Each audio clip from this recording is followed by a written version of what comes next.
Welcome to the Pro Tickers Deep Dive, your go-to breakdown of the stock movers and major stories at the close of global trading. Let's dive into today's market action.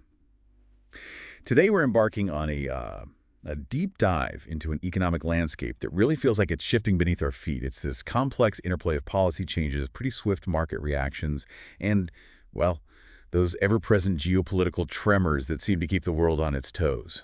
That's right. And for this deep dive, our sources, they really pull from a broad spectrum of expert commentary. We're talking government policy papers, academic research, and, those on-the-ground business insights. We're going to try and untangle how specific tariff measures, the government's whole approach to investment, and even subtle shifts in consumer behavior are not just interlinking, but are profoundly reshaping the broader economy that, you experience every day. It's a fascinating puzzle we're putting together for you. Okay, let's unpack this. Because one of the most compelling and, frankly, kind of surprising themes across all our sources is the evolving impact of tariffs. Traditionally, they're pitched as this tool for global leverage or maybe an industrial revitalization, right? A way to boost domestic industries. But our research paints a much more nuanced picture. It really highlights that tariffs are very much a double-edged sword. They cut both ways when you look at the real-world economic costs. Absolutely. And what's truly fascinating here isn't just that costs are being passed on. I mean, that's often assumed, but how directly and pervasively these costs are trickling down to everyday consumers and businesses, sometimes in unexpected ways. Analysts from various reports we looked at agree. A significant portion of these tariff costs aren't just absorbed. They're simply, shunted down the supply chain. Yeah. And they ultimately land squarely on households. And we're not talking just a few cents here or there. Right. The data is becoming increasingly tangible. Domestic demand, particularly within the private sector, it's showing clear signs of weakening. We're seeing a noticeable slowdown in consumer spending, specifically impacting services and, quite acutely, durable goods. Things like appliances, cars, electronics. This isn't just a blip. It suggests a real shift in consumer confidence and maybe purchasing power. That's a huge move when you consider the potential ripple effect across the entire economy. It's no longer just some theoretical economic model. It's translating into real-world business decisions and household budgets, like you said. Our sources highlight recent simulations by economists, and these are pretty stark. They suggest that the kind of blanket tariffs we're increasingly seeing discussed or even implemented could have far wider and more disruptive effects than those prior, more targeted ones we saw before. Right. It's harder to sidestep. Exactly. The simple reality is these disruptions are proving far more difficult for businesses to bypass, through those traditional trade diversion strategies, like just shifting suppliers. And the caution from observers, it's growing. As the actual economic data continues to reflect these policies more tangibly, further escalations may only deepen these already significant challenges. It really feels like policymakers are walking a tightrope without a net right now. Which brings us to a really critical tension our sources delve into. This dynamic between government-driven employment initiatives and, the crucial role of private sector capital investment. It's a debate that really defines the very engine of future economic growth, doesn't it? For years, we've seen policy discussions centered around, where is that next wave of job creation and innovation truly going to come from? Indeed. And we've certainly seen and continue to see these large-scale legislative incentives rolled out. The explicit aim is stimulating domestic business spending. But the argument from many experts in our sources is compelling. Real economic health, the kind that fosters sustained prosperity. It ultimately depends on robust private sector-led capital investment. Think about it like this, maybe. Government spending, it's necessary for immediate needs or targeted projects, can often be like providing quick shade on a hot day. Helpful, but temporary. Good analogy. But private investment, especially in those foundational areas like manufacturing and infrastructure, that's more like planting an orchard. That kind of enduring investment creates what economists call multiplier effects. One new factory job doesn't just employ that one person. It creates demand for local suppliers, logistics, services. It leads to several more indirect jobs. And sustained economic vitality across an entire region for years, maybe even decades. It's really about building that long-term capacity. And that leads us to a really interesting, almost counterintuitive emerging narrative within our sources. While government spending has, yes, undeniably supported short-term job creation and kept the economy ticking over, Hmm. there's a growing concern that it might actually be crowding out long-term private enterprise expansion. The worry is that by being so dominant, government initiatives might, divert capital or talent away from private ventures that would otherwise innovate and grow independently. Interesting. And we're seeing some intriguing trends in federal employment data, for instance. It appears to be plateauing, maybe even showing signs of slight contraction. Now, this could be a subtle signal of a broader shift towards spending restraint, perhaps a reevaluation of where the true sustainable growth engines for the economy actually lie. It's an interesting trend, definitely. Seeing that potential refocus from, say, short-term boost to more long-term organic growth. Okay, here's where it gets really interesting for our market watchers. Because this tension, this push and pull between government and private investment, it isn't just academic. It's playing out directly in the financial markets. Right now, financial market participants are very closely watching how bond yields, that critical barometer for investor sentiment, react to all this policy uncertainty, especially around tariffs and the government's debt issuance strategies. It's almost like the market is trying to read between the lines of every single policy announcement. And it's certainly not as straightforward as it used to be, is it? Despite what you might see in the headlines about relatively benign consumer inflation data, well, our sources point to significant underlying uncertainty.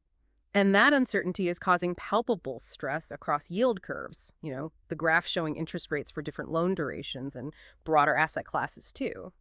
If we connect this to the bigger picture, it tells us a lot about deep-seated market sentiment, an investor unease that goes far beyond just today's inflation numbers.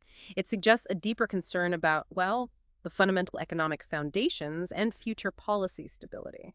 Yeah, and our sources detail how short-term debt issuance strategies and global sovereign borrowing behavior are becoming increasingly aligned, especially in this low-yield environment we've been stuck in. There's a strong, almost universal preference for what's termed front-loaded borrowing. This means governments, major entities, they're essentially trying to lock in their loans now rather than later. Mhm. They're anticipating potentially higher interest rates or maybe less favorable market conditions down the road. Locking in the rates now. Exactly. It's like trying to fix your mortgage rate when you expect rates to go up, but, on a massive national scale. And this huge push into short-term debt, it can dramatically impact supply and demand dynamics right there in the bond market. And that's creating an interesting, almost paradoxical situation, a steeper yield curve. Hmm. Historically, that was often seen as a clear sign of growth optimism, right? Investors expected future growth, maybe higher inflation, so they demanded higher returns on long-term bonds. Makes sense. But now, according to our sources, that same steeper curve reflects a growing unease about both monetary policy and the overall fiscal direction. A complete flip. It really is. Market forecasters suggest that while long-term bond yields might moderate slightly from the current elevated levels, volatility, that's highly likely to persist, precisely because policy direction remains so ambiguous. This isn't your typical yield curve behavior we're seeing. It's signaling something far more complex and, frankly, uncertain about where we're headed economically. Now, what's truly fascinating here, switching gears a bit, is the evolving posture of the U.S. on the international front. Our sources highlight increasingly, well, shifting views on global engagement. On one hand, political leadership has clearly emphasized bilateral, sometimes even unilateral actions over that old model of multilateral consensus building, often prioritizing national interests first. Yet despite this rhetorical shift, the reality is the U.S. remains deeply enmeshed in global affairs, economically, diplomatically, strategically. You can't just unplug. Right. It's a delicate, ongoing balance, isn't it, between an inclination towards self-reliance and the undeniable reality of global interdependence. So we're really seeing this intricate, almost contradictory dance between national interest and global stability playing out on the world stage. Our sources discuss ongoing challenges that really exemplify this. Everything from persistent trade tensions with major economic blocs, think the EU and China, to the complex diplomatic standoffs in various regions. It just highlights the inherent difficulty of sustaining a coherent foreign policy, one that can truly balance immediate national interests with that broader need for global stability and cooperation. There's a constant high-stakes negotiation where every move has pretty significant repercussions. And yet, in the face of these global tensions, our sources shed light on something quite remarkable. It's the economic resilience in regions often marked by intense geopolitical conflict, specifically places like Eastern Europe and the Middle East. Despite infrastructural targeting, the constant threat of digital warfare, local businesses in these areas continue not only to maintain operations, but often find ways to expand critical networks and innovate. It really speaks to impressive levels of adaptability, perseverance, and just a deep understanding of local market needs. It truly demonstrates the enduring spirit of commerce, and the human drive to create and sustain, even when facing immense challenge and adversity. It offers a powerful counter-narrative to the idea that conflict always means economic collapse. It really does. So what does all this mean as we look ahead? I mean, wrapping this up, our sources highlight a core reality that stakeholders, from individual investors like you to large corporations, governments, are increasingly grappling with. It's the simultaneous threat of slower growth and higher prices, that tricky stagflationary concern, a word that sends shivers down the spine of many economists. With these major policy tools, tariffs, tax reform, debt management being applied in pretty novel ways, the U.S. and global economies are truly navigating uncharted waters. There's no exact historical playbook for some of these combinations of challenges and policy responses we're currently seeing. Precisely. And while the immediate short-term outcomes of these policies might appear somewhat muted in certain economic indicators, the underlying shifts we're witnessing in policy approach, in evolving consumer behavior, in those fundamental capital allocation decisions, they could fundamentally define the next era of economic strategy. For decades to come, we're not just watching market movements day to day, we're witnessing foundational changes. Changes that will shape the future landscape of global commerce and national prosperity. So the challenge now isn't only to stabilize immediate conditions to navigate these turbulent currents, but to consciously shape a forward-looking vision, a vision for long-term growth, one that's truly responsive to these dynamic global trends, the accelerating pace of technological advancement, and of course, the pressing domestic needs of nations.